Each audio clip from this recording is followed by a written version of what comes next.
Hello, everybody. Happy Tuesday morning. It's Dave Neal, stand-up comic, and this is Bachelor in Paradise recap, a guy's review. You might be able to hear this. It's downpouring outside here at my studio in Los Angeles, California. We love the rain. Doesn't come too often. And speaking about storms arriving, Storm Eliza really tears Rodney's soul apart. We'll get into this story. Rodney is crushed. Here's a Paradise recap. As you guys know, I take notes, read them back to you guys. No edits, no jump cuts, just me and you guys. If you have any comments that you want to make, sometimes people feel overwhelmed with thought and they need to get it out. Leave a voicemail. I'll play it on Bachelor Rush Hour this afternoon, our new top-of-the-line podcast, Bachelor Rush Hour. Voicemail line is 401-213-9828. Just screen grab that, put it in your phone. Dave's voicemail, 401-213-9828. You can leave a voicemail. Keep it short and tight. Turn the music and sound off in the background. We don't need mariachi bands playing or whatever telenovela you're listening to. Just can it. We want to hear you. Go in the closet and make a phone call like a true gentleman. All right, so let's get into it. The beginning of the end. Danielle says, follow your heart.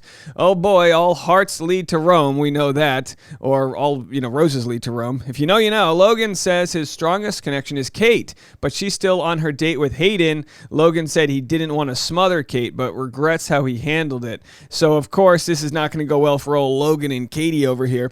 Kate says she wants to be fought for. Oh boy, here we go. I mean, women do say they want a knight in shining armor. I didn't know the armor was physical and they actually want you to clash with other men. What year is this? Oh, I know. We're not generalizing all women, but some people, I want him to go to the end of the world and back. Kate, that's supposed to be a metaphor. She's like, no, show me the mileage. Show me your gas tank. Did you go to the end of the world or not? If you didn't go to the end of the world, I don't want you. You only went halfway to the world? No, go to the end. Kate and Logan chat. He goes, fun day. And it's that perfect conversation that happens when like someone comes back where you're like, play it cool. You just know they hooked up with somebody else, but play it cool. He's like, fun day. Kate wants to take a temperature check on his feelings. She goes, let's take a temperature check. Hey, rectal is the most accurate. Why is that? Does anyone know? Any of my nurses out there? What's wrong with the old COVID scan check of the old forehead right there? Starts raining. Oh, good. Just we have the rain here. Starts raining. And as Logan starts to explain his apathy to Kate. Yeah, he starts explaining why he was so apathetic. He says he didn't want to ruin the experience for her. His head versus his heart. Bro, that's the main Paradise dilemma, the head versus the heart. Multiple. Okay. So Logan says, why would you make me say all this if you aren't sure? Because he's pouring his heart out to her and she's like on the fence. She says, I am sure. I'm into you. Blah, blah, blah, blah, blah. And then they kiss. The piano music escalates in the background. He says, I want you to be fine. The rain crescendos. A midsummer's makeout. Someone yells, pick her up. Someone's in the background just yelling, mount her. Grab him by the, whatever. Logan runs her into the water. I mean, it's a real Uber taxi thing happens. It's a real, who's who of getting pneumonia there. It's a little chilly. All right. Next, and by the way, everyone's like, it's the Notebook moment. First of all, if you're a bird, I'm a bird. I get it. Notebook's great. But let's not pretend that Notebook invented making out in the rain. Making out in the rain existed before caveman developed fire, okay? Making out in the rain, rain, earth, wind, fire, concerts, rain, whatever. It's mud, wrestling. It's primitive, baby. Next day, Kate talks mad trash to every woman. Oh boy, here we go. So they make it on the rain. Then the next morning, she judges Logan for having two roommates and not being able to afford Equinox, which, by the way, Equinox is like a $300 a month, gym membership. It's not like he's a Planet Hollywood guy for Christ's sake here. She goes, my sister in Christ, I'm 33. And she says that about 12 different times. So I guess that's her saying, my sister in Christ, I'm 33. It would be kind of offensive if any of these women are atheists. Like, my sister not in Christ. My sister whom I burn in hell. I'm 33. So she makes it very clear of her age, and that age being the excuse for her wanting a guy to have his life together. We'll probably get into this more in another video because, as you guys saw, I was feeling a certain way. We called her Shallow Kate, and she had a few points, but a broken clock, like we say, can be right twice a day, unless it's broken and slow, in which case it's almost never right. It takes weeks for it to get right because it's not, a stopped clock is right twice a day, unless you use military time, in which case it's right once a day, but I digress. You understand the point. I think we're having a good recap right now. She says, I deserve a guy who has a mortgage. She says she is tired of carrying someone else. It builds a crazy amount of resentment. All right, so clearly she's dated a guy who lived out of his van and surfed and all that jazz, which, by the way, living out of your van used to be the insult. Oh, he lives out of his van. But, the world's in such disarray that living out of your van's kind of like a wow, John Hersey lives out of his van. He must be doing well for himself. We have a crippling economy. That's what I'm trying to say. Go out there and vote. And also, I don't have a solution for the housing crisis. I really don't. Corporations like BlackRock are just buying houses by the hundreds. We've got Redfin and Zillow. Oh my, you know what I mean? It's like Redfin and Zillow and BlackRock. Oh my, everybody with homes is getting richer while we'll be the first generation to make less than our parents. Okay, moving on. But we talk about redistribution of wealth and everyone goes, oh, that sounds like a horrible idea. And it's like, really? What, do we all just want to be renters for the rest of our lives? And then we get the smug people. I own my own home. It's like, listen, Cheryl, you bought a home for $22,000 in 1987, okay? Let's not pretend like you could afford a home in today's world. They're $900,000 just to live out of, a shoebox. But that's a Tom Ford shoebox. Okay, Louboutin my ass. She says, I deserve a guy who has a mortgage. Which, by the way, everyone has a different starting line on their, journey. So maybe Hayden's got a mortgage, but maybe it was passed down from his parents. Maybe he doesn't know the true value of a dollar. Maybe he doesn't work hard. We don't know any of this. She comes off wildly shallow. She has a few moments, but they are buried in a real condescending and judgmental attitude. She may be, and I mean this spiritually, not physically, because she's beautiful. She may be coming off as the ugliest spiritual person I've seen on the beach. Leave a comment. Call the phone number, 401-213-9828. 401-213-9828. Aaron tells Genevieve he loves her. All right, we'll go back to Shallow Hal for a second here. So Aaron tells Genevieve he loves her, but he sort of masks it as a breakup speech. As you know, the producers love to do this. They literally train them on how to do this. They're like, don't tell her what you're about to say. Make her not know. Because, of course, then they get good footage, all the fun, unless you get a margarita glass thrown at you. Oh, no one wants to be assaulted by a margarita glass. Get it? Assaulted by a margarita glass? Oh, boy. Good sodium joke to start the day. Here we go. Let's retain some water and some humor. Why don't we? I'm bloated on humor. Kate gives Hayden a tennis ball for Rambo. Do we have that photo? We might not have it. No, we don't. So Kate then goes to Hayden and gives him a tennis ball for Rambo. Logan's doing shots of tequila, knowing that it's not going to go well. And then, so she gives Hayden the tennis ball for Rambo. And then Kate throws the tennis ball I think it's raining outside. And then Hayden, and she's like, go get it. And he's kind of like, ha ha ha. And then he goes to get it, but he didn't really want to. He was just like, okay.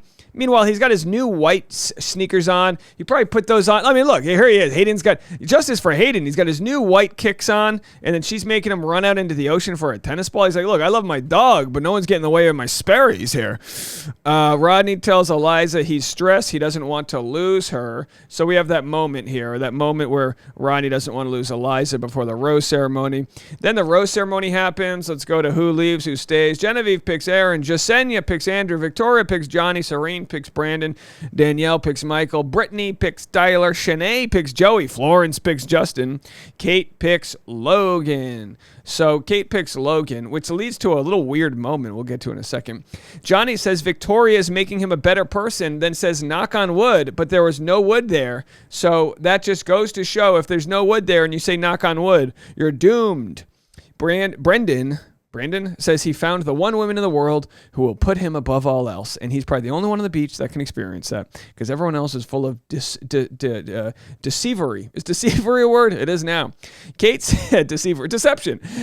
Kate says she would go for a woman before one of the twins, but Shanae is happy with a twin. Hey, let Shanae be happy with a twin. Oh, Kate would hate the twins. Kate would be like, do you even have an IRA? Do you even have dividends coming? Do you have crypto? You don't even have Dogecoin? They're like, no, we got Dogecoin. Of course, those are some crypto bros if I've ever seen them. Kate says Hayden has some qualities that are non-negotiable, that Hayden has money. Essentially, the love language that Kate wants is security. That's what Kate wants. Kate wants security, which isn't a bad thing. but she equates all of her security to the bank account. And trust me, there'll be a day when the bank account's so full that she looks at whatever relationship she finds and she realizes a relationship's not built on money. It's built on trust. It's built on friendship. It's built on mutual respect. It's not built on, can you afford something without a check bouncing? I get her point. Before the commenters happen, I get her point about wanting security. She's clearly been in relationships where she didn't have that. She worked at the Oppenheim Group. She sells $1 million homes. She's probably got that security. She wants excess. She doesn't just want security. She's living in LA. She wants that lifestyle. It's gross to me. I'm being completely honest. I don't always share my opinion here. But then again, we're watching a TV show. Maybe some else was said. But listen, my sister in Christ, I'm 37, okay? And you need to readjust your priorities.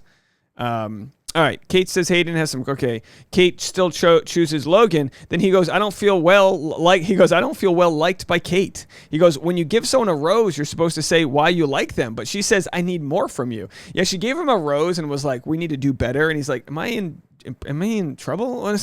Eliza chooses Rodney. Then she asks to talk to Justin. So Eliza chooses Rodney. She has to talk to Justin, which of course is like, oh, this isn't going to bode well. Then Justin tells her how special she is. It was a pretty well-balanced breakup. Michael and Danielle get a date card. The bit is that Wells sort of crashes every aspect of the date. It's like, okay, we get it. Fun.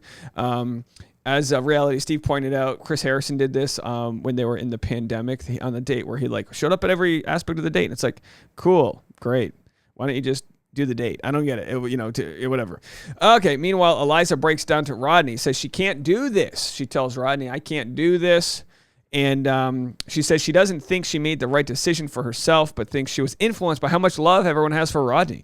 Eliza says Justin may be a better fit for what she needs. Rodney tells the group what happened. His poor voice was wavering.